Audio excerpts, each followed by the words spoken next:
مالك يوم الدين إياك نعبد وإياك نستعين اهدنا الصراط المستقيم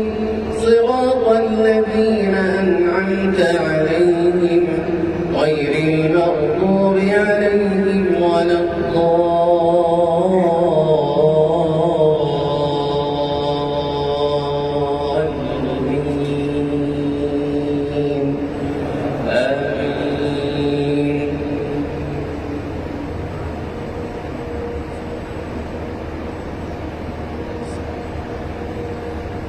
ألم يأن للذين آمنوا أن تخشع قلوبهم لذكر الله وما نزل من الحق ولا يكونوا كالذين أوتوا الكتاب من قبل فطال عليهم الأمد فقست قلوبهم وكثير منهم فاسقون اعلموا أن الله يحيي الأرض بعد موتها قد بينا لكم الآيات لعلكم تعقلون إن المصدقين والمصدقات وأقرضوا الله قرضا حسنا يضاعف لهم ولهم أجر كريم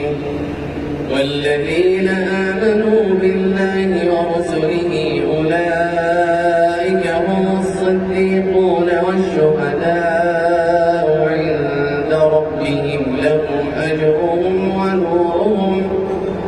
والذين كفروا وكذبوا بآياتنا أولئك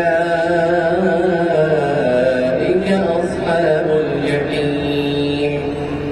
اعلموا أنما الحياة الدنيا لعب ولهو وزينة وتفاخر بينكم وتكاثر في الأموال والأولاد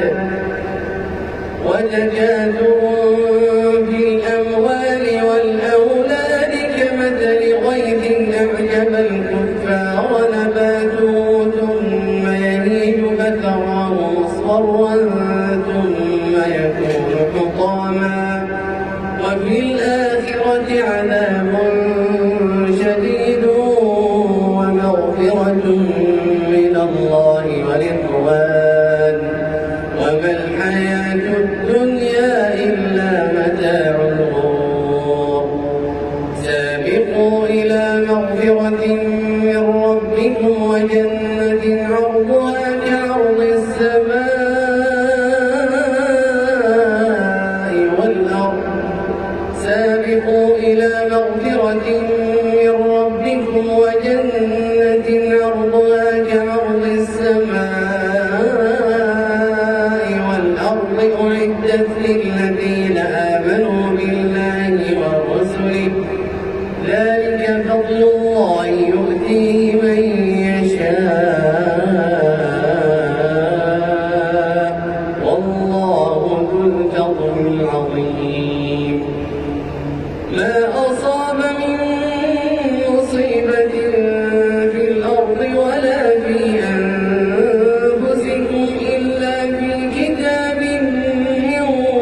قبل أن نبرأها إن ذلك على الله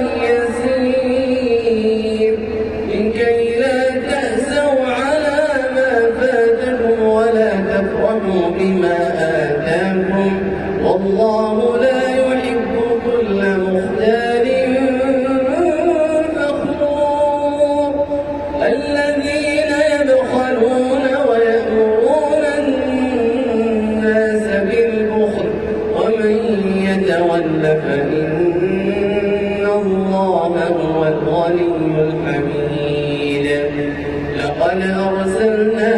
لقد أرسلنا رسلنا بالبينات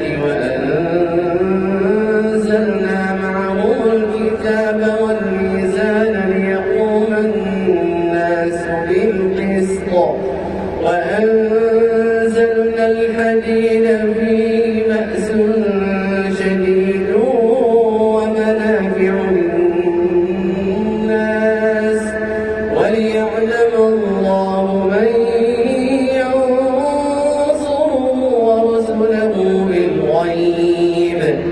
إن الله قوي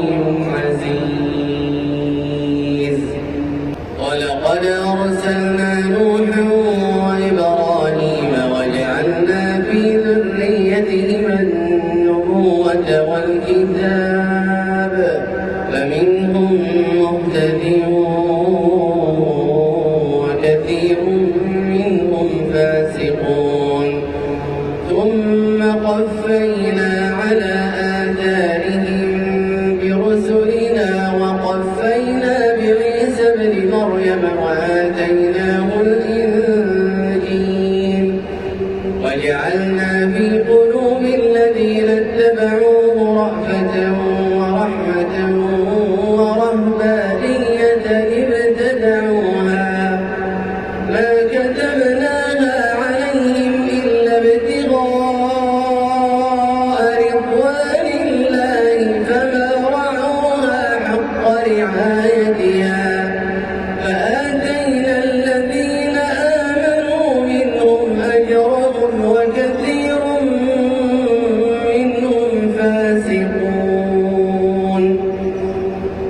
يا أيها الذين آمنوا اتقوا الله وآمنوا برسوله يؤتكم كفلين من رحمته ويجعل لكم نورا تمشون به ويغفر لكم والله غفور رحيم.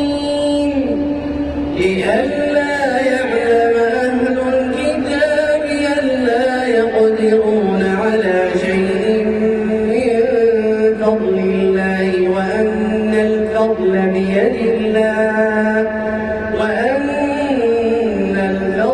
بيد الله يؤتيه من يشاء